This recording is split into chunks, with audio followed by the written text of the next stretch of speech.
Smarterfan.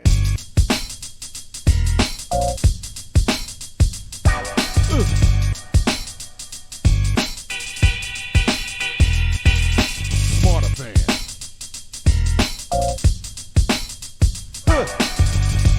Yeah. Smarterfan. Hey, everybody, welcome to another segment of Smarter Fan Podcast, where we bring you behind the veil of sports, business, and life. I'm Joe, and this is Barry. How you doing, Barry? Hey, man, I'm just back. I'm glad we back on the mic. Missed you, good buddy. Glad we back in Yeah. the pocket. Mr. Fans, lots going on. So my tongue is on fire tonight. I'm Oh, all good, right. buddy. I'm good. Well, why don't you kick it off tonight then? Well, I appreciate that. I got to go out to Boulder. And you know I got to talk about my guy, my Mm-hmm. dude, my brother, Coach Ryan. Yep. Coach Ryan. And I want to take a different angle tonight because I got something, because I get so much, because of what we do, I get so much information. And I just want to kind of take people behind the veil. And the person was very upset. You know, there's 9 guys in the portal from Colorado, blah, blah, blah, blah, blah. I just want to put people at rest to let them know that you're probably getting to see what you've never seen that actually happens in collegiate sports. And so let me take you from the beginning as a recruited former athlete, as a college athlete, of what, in football, what that can look like, right? So you get recruited. This is going to be the fast side. So you get recruited, right? I remember being recruited, constantly being called down in high school to the coach's office and meeting with this program and that program and this program and that program. And they're telling you their story and so forth and so on and making their pitch, right? So that's part of it. And what ends up happening with hopefully this can help a lot of high school athletes. Most times you're a big fish in a small pond. Yep. That's what you are, right? Yep.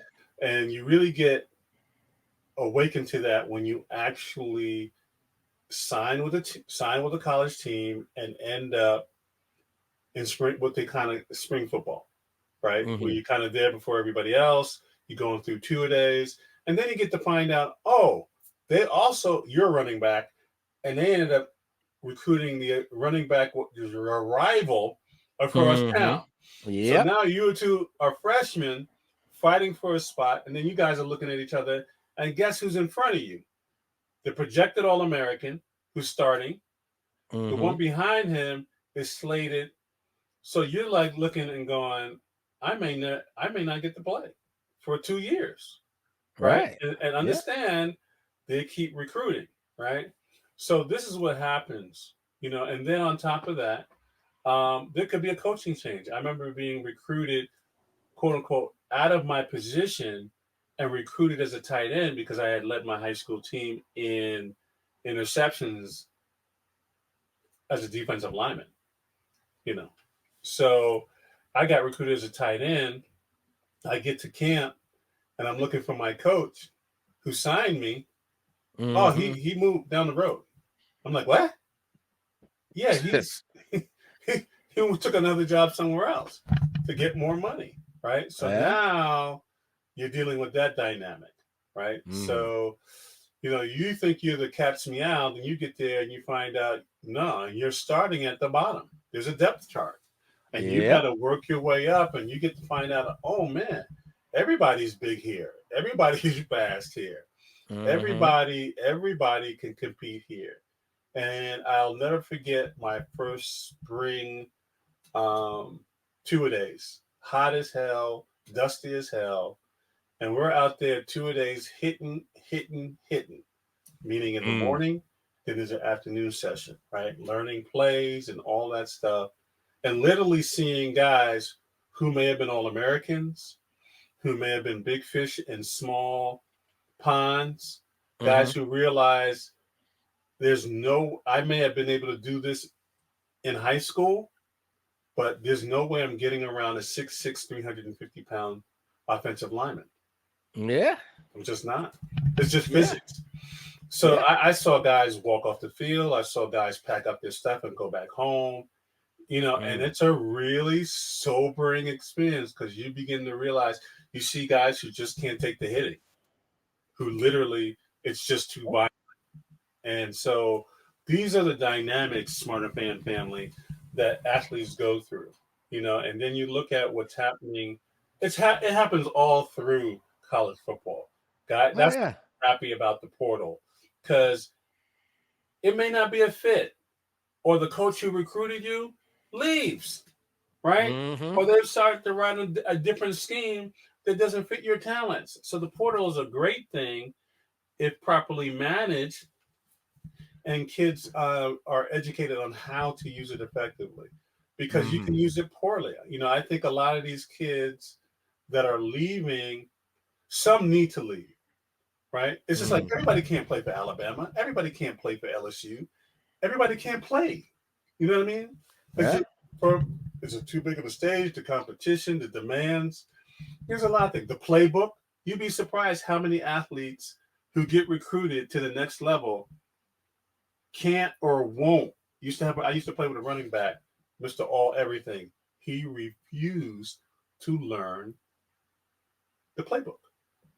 And we used to call him Bull. And it was like, Bull, we need you.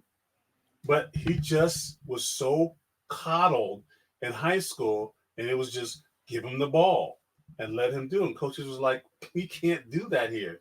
You got to know the plays. And eventually he left. The only one who could do that was Jim Brown. He just said, give me the ball. Hey, and so sometimes, your high school coach can hurt you and getting to the next level, staying at the next level, because maybe he coddled you and didn't, you know what I'm saying, prepare you for the rigors of Division I football, and it's rigor. It's rigor, and so that's kind of my part A. And so, just like you see in the NFL, guys get traded, guys leave, guys get into contract negotiations, guys avoid certain teams. Not everybody can play for Belichick.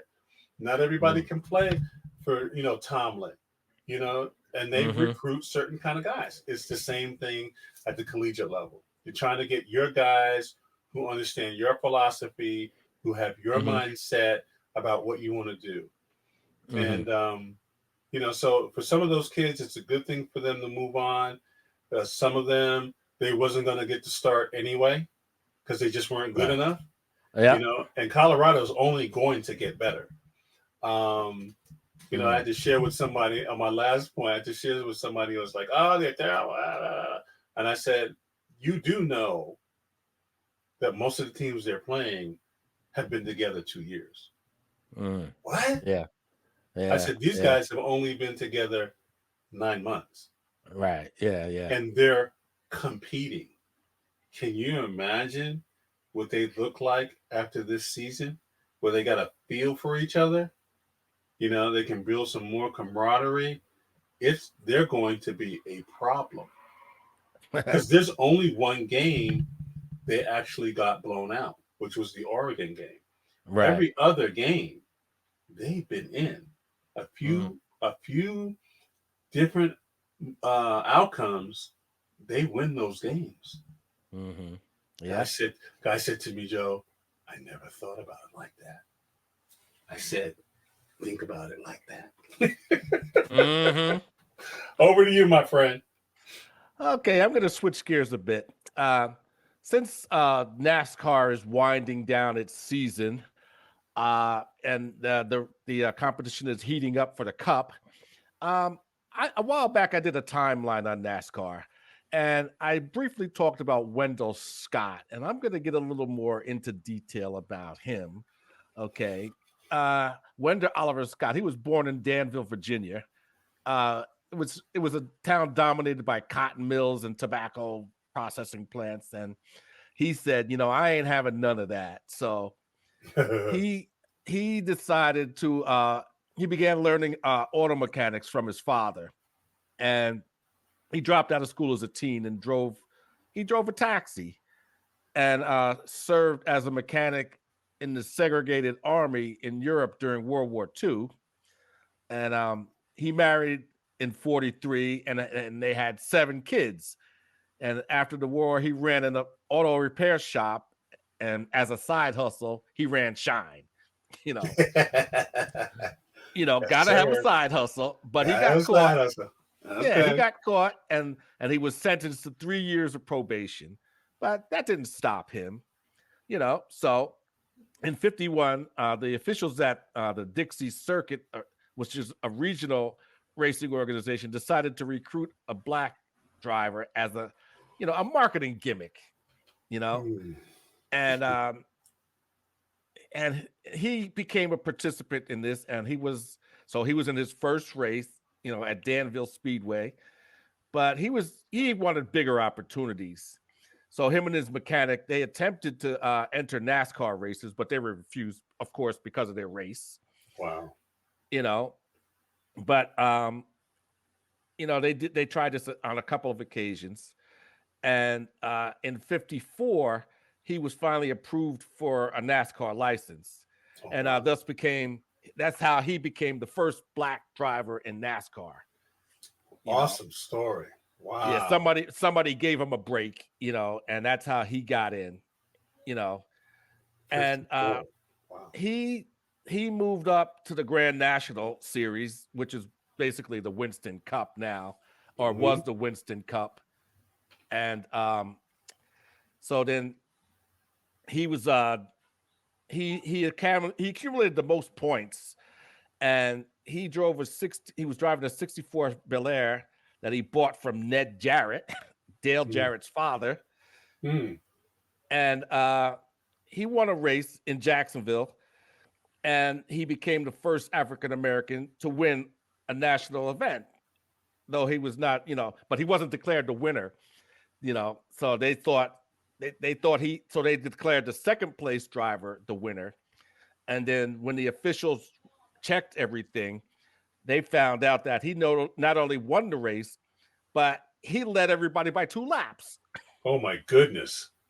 So, so he was awarded the win, but he never got the trophy. You know, yeah, you know how that goes back then. So he was, Unbelievable.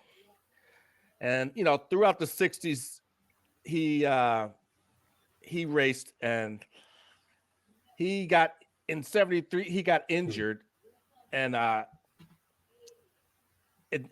Talladega, but despite never having commercial sponsorship, he died uh, on December 23rd, 1990, of spinal cancer. You Oh know, boy. but he did all right. You know, Hmm. and the film Grease Lightning, starring Richard Pryor, was loosely based on his biography, and he was inducted into the Virginia Sports Hall of Fame and Museum in 2000. Wow. And the '62 Chevy used in the movie he built, and Wow. he's in the NASCAR Hall of Fame now. He's also has a street named after him in his hometown of Danville, and it should be noted that Scott's wife Mary drove uh, the truck. She drove the truck that transported his cars. Oh, okay. Oh yeah, the whole Hey, family. It was a family affair. family The business. the family got into it. And there are only 7 other African American drivers, you know, known to have started at least one race in what is now the Cup Series. Elias Bowie, Charlie Scott, George Wilshire, Randy Bethea, Willie T. Ribbs, Bill Lester, and most Hmm. recently Bubba Wallace. So Wow.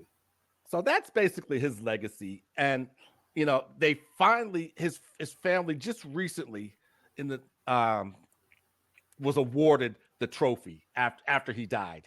That Really? for that race that he won. So It's crazy. Yeah, So But that's that's a that's great story, though.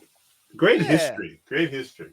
Oh So yeah. we go into the new month, Joe. We just back. You're already pouncing on me, getting like 10 points up on me. Okay, all right, okay, all right, okay. Eh, so what else is on your mind? Joe, look at my hands. You see my Mm, hands? mm-hmm. They're rubbing together. You know why they're rubbing together? Mm-hmm. Because we're getting closer to seeing my LSU ladies basketball team take the Oh field. yeah. Joe, Yeah. I already ordered my official LSU women's basketball hoodie. I wear it Mm, with pride. Oh, mm. I'm out of control. I'm out of control. I'm so excited to see what this lady's season. I'm interested to see what Coach Staley does at South Carolina, how they come back to the Sweet 16, Sweet 8, Sweet 4. So I'm really excited about women's basketball. I'm really, really, really excited Oh. to see, because I think we were probably going to see something unprecedented in a repeat. Mm-hmm. I think we got to actually get to see a repeat. And Yeah. If they got I, the horses. yeah, yeah. So I'm going to stay in basketball a little bit. I've been watching this young kid that got drafted to the Spurs. Oh, But Wembayana. yeah, yeah. Wembayama. Yeah. Very interesting. Yeah. Yeah. They Very said he's putting interesting. on a show. He's putting on a show, and I think it's going to be interesting. I still think he needs to put on a little weight though. Well, he's young. Yeah, so Yeah. that'll happen. It just reminds me of like Ralph Sampson. He's gonna put on Mm. some weight, but the kid literally, I'm watching him. He's like 4 feet from the basket and able to dunk Mm. on people. It's gonna be a Yeah. problem. It's gonna be a problem. But I think that what's gonna be interesting is the only way I really can see people giving him a hard time is being a little physical. Exactly. That's why I'm talking about. That's what I was talking about with putting on a little weight, because he's going to get muscled. Yeah, that's going to be a thing. So it's going to be interesting how he handles that. It's going to be interesting. And then the other piece I always want to talk about is Gilbert Arenas, who Hmm. actually has a very entertaining podcast show. Okay. Very interesting. He brings up a lot of interesting things about his career. Hmm. In particular, because Agent Zero was killing him at a point. And he talked about, hey, he got a fine and the team wanted to go in a different direction. And they, suspended him for 50 games, which opened the door for John Wall to be drafted because the Wizards' record was so bad. And Mm. I love those stories because people really don't understand what goes on behind the scenes. They think it's pure and, everyone's pure. And it's not. It's a business. And people, Yeah. want to put their guy in position. And unfortunately, John Wall's career hasn't really taken off for Mm. probably a host of different reasons. Because he's a very good player. I don't understand what the problem is, but again, you got to be in the right system, have the right coaching. Yeah. I was You just know, going to say the same thing. Yep. It's you the got to right have system and the right right system coaching. and the right coaching. Because Yeah. sometimes, again, athletes, if you're listening, your career is largely influenced by who's coaching you, good or Hmm. bad. And that can make a big decision on how far you go or don't go, Yeah. and so it's really, really important. And I heard something from the USC, the quarterback Caleb, who won the Heisman last year, and his father was, and I'll stop here. His father said something very interesting. His father said, "Well, we're really weighing where and who where he would go and who he would play for." I Mm. said, "Oh, Daddy took lessons. Daddy took Mm. lessons. He's paying attention because you Uh-huh. don't want to go somewhere and end up like Garoppolo or Mm. end up like my what's his Mator, Mor, Moriarty. Um, you just don't want to be that. You know what I mean? Mm. Hmm. And you end up in a situation. Look how Deshaun Watson is. I really believe if they don't get rid of that coach, Deshaun's going to be out of there. Mm. The problem is not with the players. The problem is with the coach. He doesn't know what he's doing. He's not a bad guy, nothing like that. He just doesn't know what to do with all this talent. He can't figure it out. And some coaches are like that. They just can't figure it out. I mean, he's been there. Think about it. They have a slew of number ones, dominant offensive line, and can't get it done. Good defense too, and a good defense. You got Deshaun Watson as your quarterback. I really don't need him to be Superman. I just need him to throw the ball, hand off the ball. I don't need him to be Superman, and he can't figure it out. And I'm telling you. Anyway, that's my rant. That's my rant today. You really got a guy, athletes, got to look at where you are. The other bad thing about the Colorado situation, I'm worried about some of these kids because wherever you go, it ain't gonna be a bed of roses. You're gonna have to earn it. You're gonna have to fight for it.